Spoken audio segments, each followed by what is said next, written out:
Hola, ¿qué tal estás, Leandro? Hola Gemma, gusto en volver a hablar. Hoy es lunes aquí para los dos, así que estamos medio como recién levantándonos. Totalmente. No, estás tú recién levantándote y yo estoy por la tarde en España. Tú estás desde Estados Unidos. ¿Desde qué ciudad era? Que no me acuerdo. Estoy en Denver, en En Denver, Colorado. en Sí, Colorado. Yo desde Madrid, España. Y bueno, aquí os voy a presentarte, Leandro Inceta, diseñador argentino afincado en Estados Unidos y trabajando como diseñador de interacción para Google.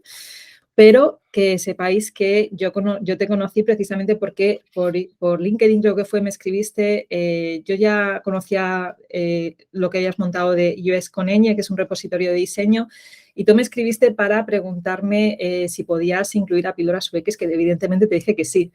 ¿Te acuerdas? sí, este trabajo que estoy haciendo, que lo hago desde más o menos 2018. Yo viviendo acá en Estados Unidos, era como que estaba en una ciudad donde estaba buscando conectarme mucho con diseñadores y diseñadoras hispanohablantes. Comenzamos haciendo como un meetup y luego se convirtió, como decís vos, en un repositorio que trata de compilar todos aquellos recursos, especialmente gratuitos, que la comunidad hispanohablante de UX está generando. Y mi idea siempre fue como hablabas vos, de visibilizar estas cosas. No de yo crear las mías, sino decir, uy, Gema está haciendo esto, vamos a darle como, ¿no? Vamos a ponerla ahí en más visible para, bueno, para que más gente pueda saber acerca del trabajo que estás haciendo. Y eso es genial porque además no solo estás dando visibilidad a mi marca, sino también estás dando visibilidad a muchas otras personas que están hablando pues están hablando en español, o ya sea que tengan un podcast o que tengan o que escriban artículos. Y bueno, pues ahí podéis entrar. ¿Cuál es la URL? ¿Puedes comentarla por si quieren entrar ya? Sí, es UXNIE, así como suena, uxenie.com. Igual después podemos pasar estos links.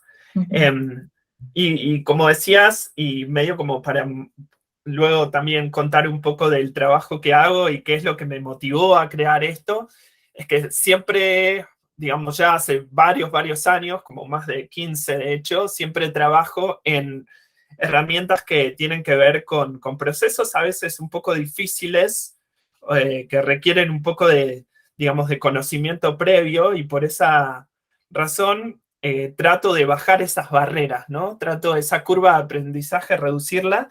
Y una de las cosas que me parecía era que, bueno, tal vez saber inglés no tenga que ser prohibitivo para alguien para conocer sobre UX. Y, y por eso es que a mí siempre me motiva esto de tratar de democratizar el diseño lo más posible para poder crear productos y servicios inclusivos. Muy bien, pues me alegro que estés con ese foco puesto en la inclusividad, que se habla mucho de ello desde precisamente la pandemia, ha impulsado todo este tema y he hablado varias veces en el podcast sobre ello. Y bueno, el enlace a ese repositorio, al repositorio que habla Leandro, va a estar relacionado con el artículo, o sea que quien entre en pildorasux.com/105, pues podrá acceder también ahí a las referencias al final del artículo. Y bueno, pues más que nada, pues si lo buscan ahora y por lo que sea tienen problemas para escribirlo, pues que sepáis que tenéis esa opción. Y pasando ahora al tema laboral, yo quería preguntarte, pues, ¿qué es lo que haces en Google? Que nos cuentes. Bueno, en Google hace un par de meses que comencé en un producto que se llama Document AI. Es parte de Google Cloud. Y Google Cloud es un lugar, digamos, gigantesco, ¿no? Es un territorio tan grande que necesita de la colaboración de muchas personas involucradas. Y lo que hacemos en el equipo en el que estoy yo es la parte de, digamos, traer inteligencia artificial y machine learning en las diferentes herramientas que Google provee, no solo para usuarios particulares, sino también para pequeños y grandes negocios. Lo que hace Document AI, como para hacerlo como muy simple, es esta idea de procesar datos que se llaman datos desestructurados. ¿Qué significa esto? Bueno, una imagen, por ejemplo, de un formulario o un recibo, por ejemplo, de un restaurante o lo que sea, que es una foto, le sacamos una foto y esa foto reconoce el texto, reconoce los caracteres, los transforma en caracteres digitales y luego esos caracteres digitales poder categorizarlos, poder, si se quiere, por ejemplo, imaginemos que es un Excel, organizar esa información en columnas para que después las compañías puedan usar esa inteligencia para crear mejores productos, ¿no? Y para hacer como un data entry mucho más automatizado que, bueno, haga que la gente pueda, digamos, ganar tiempo al hacer menos de esas tareas repetitivas que no solo introducen un montón de frustración en la gente, porque la gente tiene que hacer lo mismo, la misma acción 500 veces al día, sino que también, como somos seres humanos, a la vez número, qué sé yo, 300 de que estamos haciendo esto, podemos estar introduciendo error humano, error de tipeo, porque, bueno, estamos cansados, tenemos un mal día, vaya uno a saber. Muy bien. Y para quien nos esté escuchando y que nunca sea igual UX designer o interaction designer y nunca haya trabajado con inteligencia artificial, ¿nos podrías contar más o menos cómo trabajas con inteligencia artificial? ¿Has tenido que formarte en algo? Cuéntanos.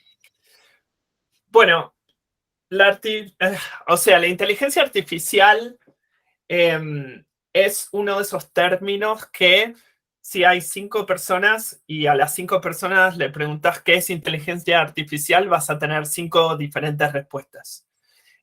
Esto significa que cuando uno trata, creo que de aprender inteligencia artificial, tiene que aprender, en mi caso, lo que me sirvió mucho es aprender cómo la inteligencia artificial se aplica al producto específico al que yo estaba trabajando. Eso por un lado. Y lo segundo, lo que más me interesa aprender, es cómo desmitificar esto de la inteligencia artificial. ¿A dónde voy con esto? Bueno, que es uno de esos términos que dan miedo, ¿no? Que a medio que aterran a la gente porque uno dice qué es. Y qué es también tiene que ver mucho con cómo uno fue formado. Digo, nosotros vemos muchas películas, leemos ciencia ficción, los robots se nos presentan como gente, ¿no? Disfrazada con partes metálicas, entonces nosotros tenemos mucha esa idea de que, bueno, estamos creando como un Terminator. ¿Qué estamos haciendo? O sea, de repente vamos a vivir y coexistir con robots. Pero sin embargo, nosotros ya estamos coexistiendo hace mucho tiempo con la inteligencia artificial, ¿no? Digo, en las noticias que te sirve Facebook, en los posts que te recomiendan las redes sociales, los objetos que cuando uno está comprando online te dice, bueno, porque compraste esto necesitas lo otro, las publicidades, ¿no? Todo eso es inteligencia artificial. Incluso ahora mismo, mientras hablamos, los currículum de los diseñadores, gente como nosotros, están siendo escaneados con inteligencia artificial. Las recomendaciones de gente que les llegan a los reclutadores vienen porque el algoritmo de LinkedIn identifica palabras clave que luego se las sirve a un reclutador y dice, bueno, este candidato puede ser el mejor porque habla de esto, porque tiene este tipo de experiencia. Entonces, hay un poco ahí sí, es como elegir tu propia aventura, ¿no? Como los libros. Digo, ¿qué parte, qué factor, qué nicho de la inteligencia artificial me gustaría investigar más?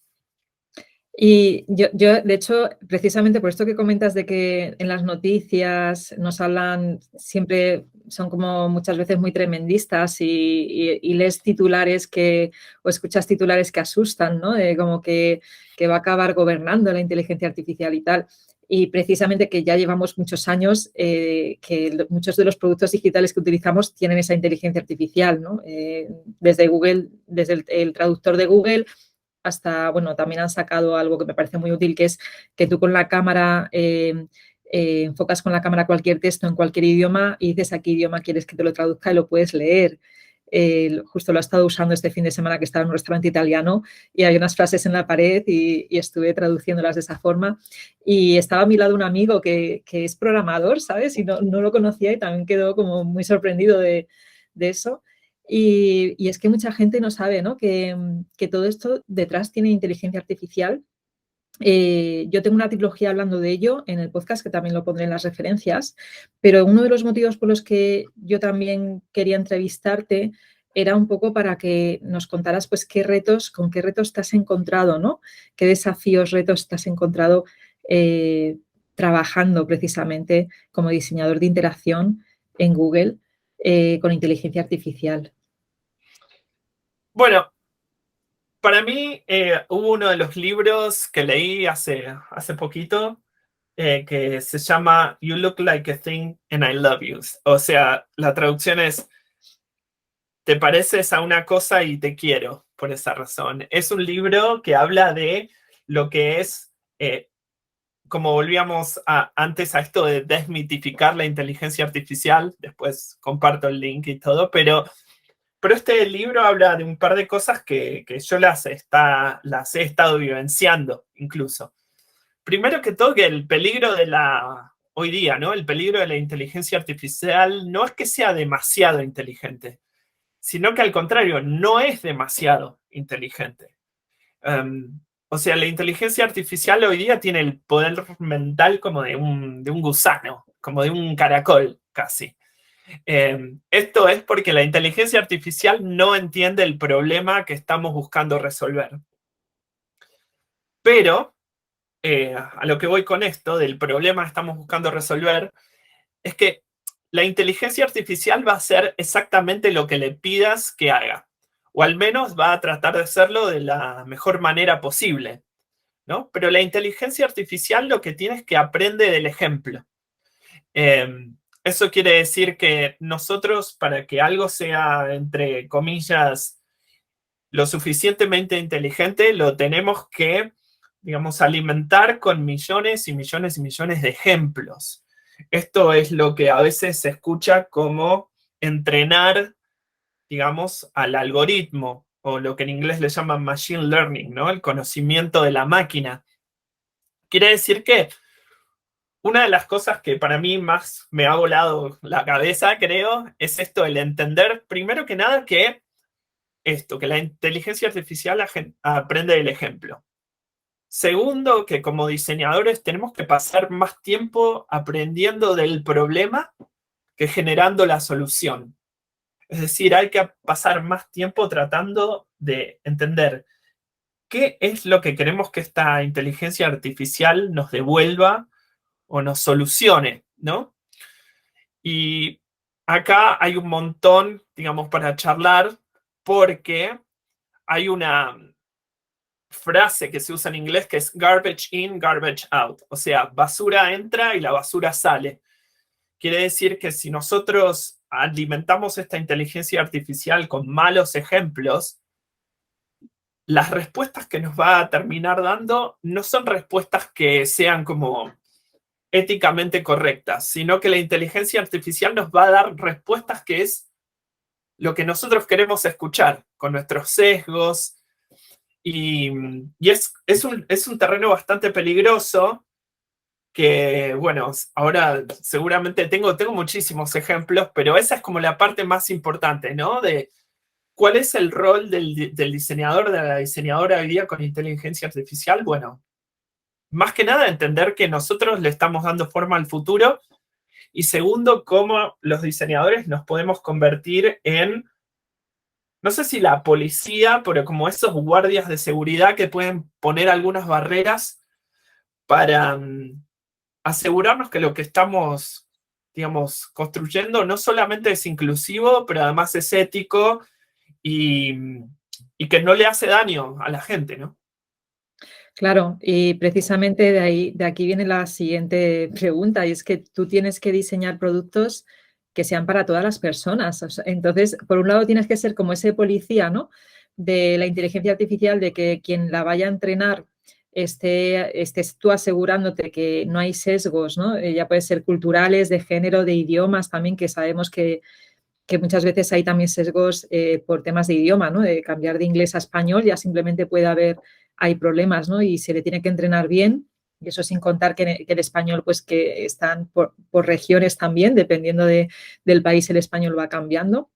El inglés entiendo que también, porque hay muchos países donde se habla inglés en el mundo. Y claro, si tienes que estar ahí detrás, al final, gran parte de tu trabajo será ser policía o entrenar a otras personas para que sean policía de que cumpla todos los aspectos, ¿no?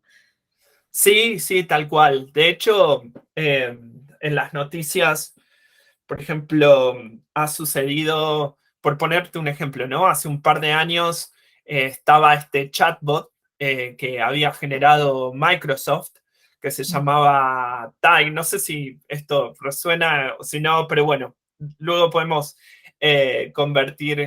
pasar todos estos links. Pero este bot que, por ejemplo, aprendía a dar respuestas y aprendía el lenguaje en base a tweets, leía tweets.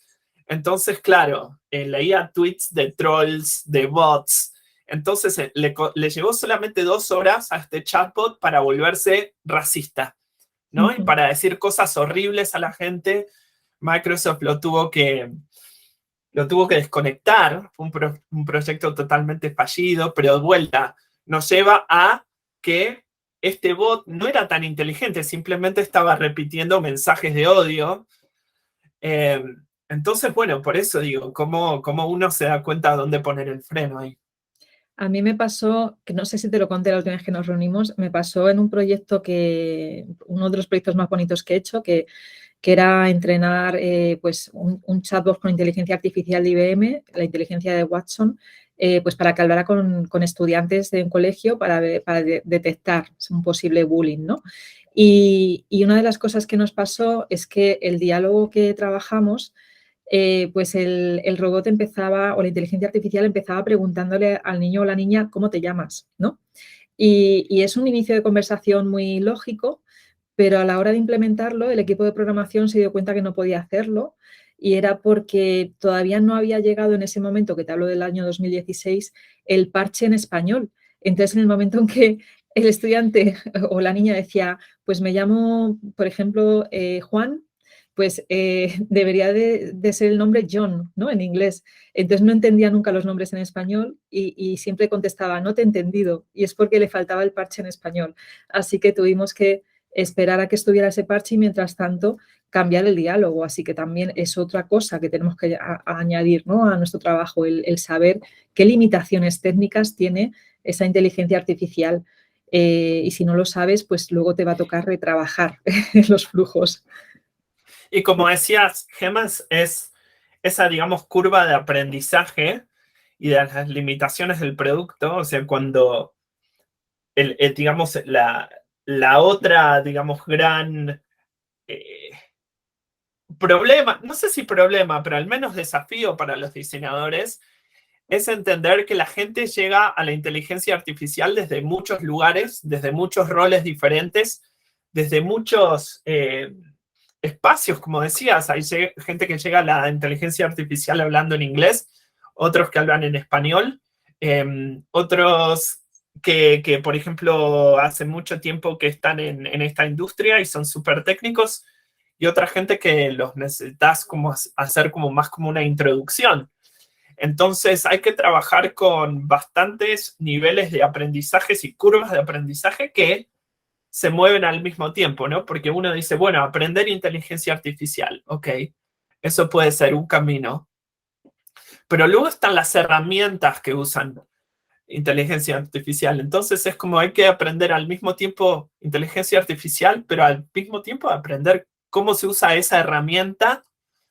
Entonces es siempre como un gran, como le decimos en Argentina, un quilombo, ¿no? Es como por dónde comienzo. Y creo que para mí el mejor lugar para comenzar, antes de saltar en cualquier cosa técnica, es entender las implicaciones, el impacto social que puede tener lo que estamos construyendo, cómo lo que estamos haciendo va a afectar a la gente. Y sobre todo eso, cómo crear algo que sea, digamos, ético y que sea de ayuda, ¿no? Muy bien. ¿Y esa parte de diseño inclusivo la pones tú ya o ya te piden que lo hagas? ¿Esto cómo funciona? ¿Cómo lo estás trabajando?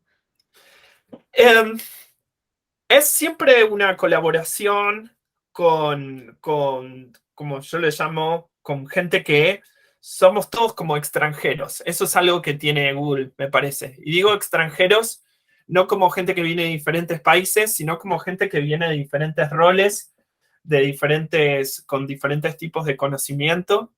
Entonces, tal vez los ingenieros, la parte más técnica, siempre van a tratar de hablar en el lenguaje en el que le hablarían a sus ingenieros.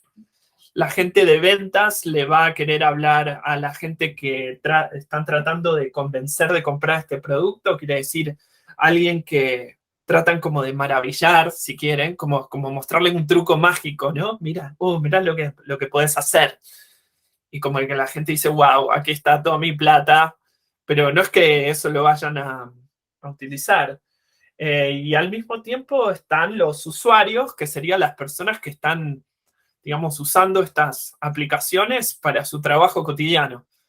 Y creo que lo más importante, el desafío más lindo, si se quiere, es como tratar de esos grupos que son como tan como separados, ¿no? Tratar de buscar un lenguaje común, tratar de buscar un lenguaje donde la persona más técnica se sienta oída, pero al mismo tiempo la persona que recién está entrando y que es totalmente novata, que también pueda decir, bueno, esto no me da tanto miedo, esto es algo que me invita a entrar, ¿no? Muy bien. Bueno, creo que ya solo me queda por preguntarte, y la he dejado para el final un poco porque nos salimos quizá del ámbito de específicamente hablar de diseñar para inteligencia artificial, y es que me cuentes un poco, bueno, me cuentes un poco por encima cuál es tu experiencia trabajando en Google, qué diferencias has visto, porque tú ya eres un diseñador experimentado de trabajar en Google a otras empresas de las que has trabajado anteriormente. Lo primero, bueno, es la escala, ¿no? El equipo de diseño son más de 5.000 diseñadores e investigadores. Son 170.000 personas en la compañía. Mi equipo solamente tiene 350 miembros. Eso quiere decir que hay un diseñador para 350 personas. O sea que esa es otra cosa, ¿no? El rol del diseñador, no que está en desventaja, pero tal vez una desventaja numérica. Ujú. Entonces, ¿cómo nos hacemos oír, no? ¿Cuán fuerte puede ser nuestra voz? No para convencer, sino para influenciar, como me gusta decir a mí, ¿no? No para imponer, sino para abrir, digamos, la conversación y generar preguntas. Una de las cosas que noto también, diferencias en Google, es que Google tiene un approach, digamos, bastante diferente a lo que fueron mis compañías anteriores. Mis compañías anteriores trabajaban muy fuertemente en esto de, bueno, vamos a hacer investigación hasta que estemos seguros que el 100% de nuestra base de usuarios está de acuerdo con digamos, con esta solución, ¿no? Lo cual, bueno, con el tiempo aprendí yo al menos que es medio imposible. Y aparte que si uno vive en el mundo de la investigación y le pregunta a la gente, bueno, ¿qué te gustaría hacer? No es lo mismo que ver a la gente haciéndolo, ¿no? Es muy diferente, digamos, lo que uno dice que le gustaría hacer a lo que uno termina haciendo. Google tiene un approach más como de construir y destruir, construir y destruir. O sea, crear demos muy rápido para testearlo con gente interna y externa eh, y ver si funciona, pero necesitan ver a la gente usándolo, más que pasando tiempo haciendo preguntas. Por Es que eso... eso Ah, es muy de startup. Realmente Google a día de hoy es una empresa, pero empezó siendo una startup. Entonces realmente tiene sentido ese enfoque, ¿no? De probar y prueba y error, ¿no? prueba y error con cosas haciendo, por eso son tan famosos esos sitios que muestran como el cementerio de Google, ¿no? Y hay como 300 cosas que murieron en Google, que ya no funcionan más, pero justamente por tener esa mentalidad esa mentalidad de crear algo muy rápido, una prueba de concepto muy rápido y ver que si la gente, por ejemplo, se engancha, entonces le ponen como más presupuesto, más tiempo para crearlo más como un producto más, digamos, complejo, ¿no? O sea, si vemos donde, qué sé yo, YouTube estaba, donde Google Maps estaba hace años y todo lo que te ofrece ahora es abismal, ¿no? Cómo ha Sí, crecido. totalmente. Bueno, pues no tengo más preguntas que hacerte. No sé si tienes tú alguna cosilla más que se haya quedado en el tintero y quieras comentar. Eh, Sí, bueno, con esto de la inteligencia artificial y yo como históricamente trabajé siempre haciendo herramientas de productividad, ¿no? Creo que lo que la inteligencia artificial está trayendo un poco es esto de eliminar las tareas repetitivas. Eh, Siento también que nosotros, todos los humanos en los últimos años, desde la revolución industrial para acá, fuimos medio como adoctrinados a ser repetitivos, ¿no? A levantarse a la misma hora, trabajar de 9 a 5. Y ahora esas cosas, digamos, están desapareciendo, ¿no? Después de COVID, ahora como cada uno trabaja desde casa, se trabaja más asincrónico. Entonces, para mí lo interesante, si tengo que hablarle a otro diseñador, diseñadora, es decir, bueno, ok, estas herramientas que tenemos que ahora hacen las tareas por nosotros, ¿no? Entonces, ¿cuál queda nuestro papel como diseñadores ser? Ya que hay alguien haciendo, digamos, las cosas que a nosotros nos aburren. Ujú. Bueno, la verdadera, para mí, inteligencia artificial va a seguir siendo humana. Faltan muchísimos años hasta que los robots se conviertan en Terminators y vengan a destruirnos. Entonces, creo que nuestra herramienta, la inteligencia, no la artificial, pero la humana es clave para darle forma al futuro, ¿no? Y entender que nosotros, como diseñadores, estamos dándole forma al futuro, que tenemos el poder de usar nuestra creatividad y en ese poder que tenemos en nuestras manos, usarlo para mejorar, digamos, la sociedad, tomar el control de estas tecnologías, entender que no son más inteligentes que nosotros para nada, que somos nosotros los que están creando el futuro y los que le estamos dando las órdenes a estas máquinas o robots o algoritmos para que hagan lo que nosotros les Ujú. pedimos que hagan. Muy bien. Bueno, ya quitados estos miedos, que realmente lo de no va a llegar un Terminator. Yo pensaba que ibas a decir que tenía como la inteligencia de un perro o un gato, has dicho de un gusano, o sea, que haceros una idea. Todavía quedan muchos años para que llegue la inteligencia de un perro o un gato. Y bueno, pues lo que tenemos que saber es qué limitaciones tiene, qué problemas podemos encontrarnos trabajando con la inteligencia artificial y ver precisamente cómo evitar esos sesgos, ¿no? Que trae precisamente porque al final quien está detrás construyendo son personas y las personas traemos nuestros propios sesgos y nuestro rol ¿no? es precisamente el evitar que eso acabe traspasando y afectando pues todos esos millones de personas que pueden acabar utilizando esos productos, ¿no? que tú estás diseñando. Así que nada, te doy la enhorabuena por estar trabajando en un producto bueno, que que va a utilizar los millones de personas, que eso tiene una presión detrás grande. Así que enhorabuena por enfrentarte a este reto y bueno, pues no descarto más adelante que hablemos de algún otro tema parecido si a mi comunidad de Píldoras UX le apetece contactar contigo. Que sepáis que el LinkedIn de Leandro también está en el artículo relacionado y bueno, que le podéis escribir, que estará encantado de, ¿verdad?, de hablar con vosotros y con vosotras. Sí, me encanta hablar. Si no lo han notado, me encanta hablar, así que en cualquier momento.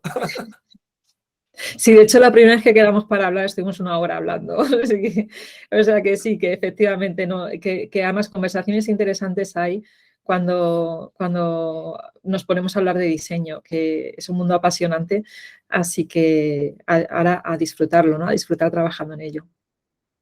Pues No, muchas gracias. gracias. Muchas gracias. Gracias a ti, Leandro.